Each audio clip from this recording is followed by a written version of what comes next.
Assalamualaikum doctors. In this video I am discussing a video stations, that is orbital cellulitis. Orbital cellulitis very common, comes on history also. So orbital cellulitis, we know that is an infection involving the content of the orbit. Orbital and periorbital both can become in history. It is there is rhinosinusitis. So any rhinitis features most common: trauma, fracture, necrocystitis, teeth or middle ear infection, face infections, and infected mucocele. So these are the risk factor we can search. So first of all, orbital cellulitis, what I see, I can see a boy who is average for age. If IV cannula on hand, then IV cannula, I see there is swelling. Most probably it is unilateral eye swelling. If the child can open the eye, I tell open. If on painful or painless situation, I will tell that. Surrounding structure, I will tell. Device distress, what I see, I will tell. So orbital cellulitis, what are the differential diagnoses? It is an unilateral eye swelling for DDR, orbital cellulitis, periorbital cellulitis, conjunctivitis, trauma, sting bite, allergy, eye infection secondary to facial palsy. Another leukemia, retinoblastoma, lymphoma, neurofibromatosis. Okay. So orbital cellulitis, periorbital cellulitis, trauma, secondary to bacterial infections, we can say sting bite, allergy, drug reaction, allergy, nephrotic syndrome. Nephrotic syndrome is bilateral. Allergy, sting bite, trauma, conjunctivitis, and the leukemia, retinoblastoma, lymphoma, neurofibromatosis. So what history we ask? First onset, course and duration, what increase and what decrease, is there any diurnal variations? Then eye symptoms. So in history also we like that, targeting eye symptoms. Is it red, painful eye movement, affection or red and green visions, affection of red and green visions, excessive lacrimations, oozing pus, any bulging eye, light intolerance, is it affecting upper or lower eyelid or both, any proptosis or chemosis? Again, is it red, painful or painless, green or red color vision impairment, a child can open the eye, any other body parts is swelling or not, oozing, pus, bulging eye, light intolerance, affecting the upper and lower lid or both, any proptosis, chemosis, lacrimation. Then any swelling in any other part of the body and where started first, any associated fever, headache, sign of increased intracranial pressure, any drowsiness, seizure or abnormal movement. Then is it preceded by sinusitis or any recent dental procedure, any history of trauma, sting bite or prophylaxis. Then any family history of similar conditions, any chronic illness, especially nephrotic syndrome, diabetes mellitus, immunodeficiency, and any drugs he is taking. Examination I tell after involving my consultant ENT, ophthalmologist, neurologist if needed, or neurosurgeon. So pediatrician, ENT, ophthalmology, neurologist and neurosurgeon if needed.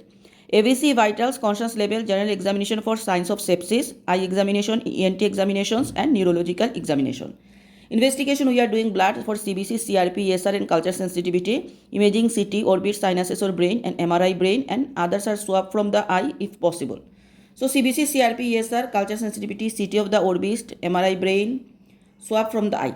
What is the indication for CT? I am telling: suspected orbital involvement, central neurological signs, inability to assist the eye movement or visions, bilateral edema and deterioration of the despite treatment.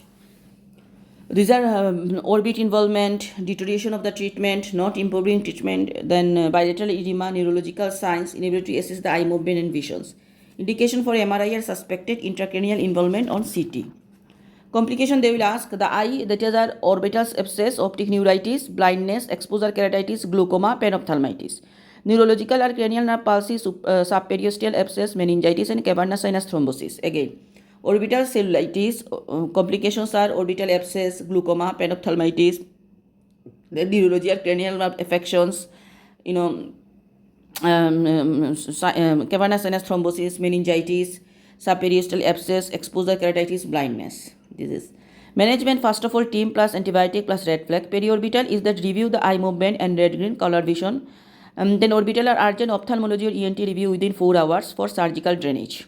So orbital cellulitis is an emergency, urgent ophthalmology in ENT review and surgical drainage. Then intracerebral complication, urgent neurosurgical review. What is the treatment? Orbital, I am telling.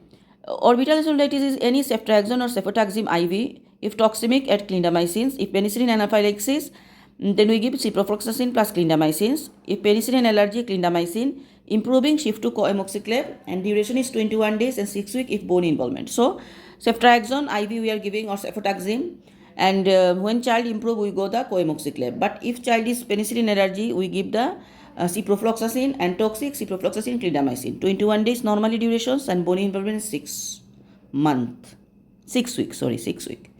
Then periorbital cellulitis are upper eyelid and co-amoxiclav orally we give.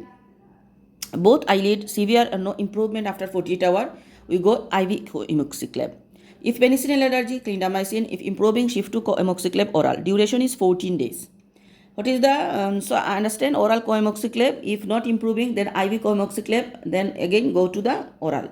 This is the treatment and it is about 14 days. So 14 days, 21 days and 6 weeks. What is the indication of admissions?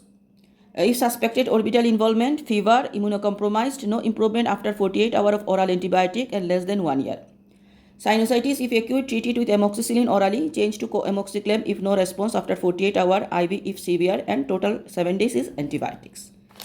So this is orbital cellulitis video station. Thank you.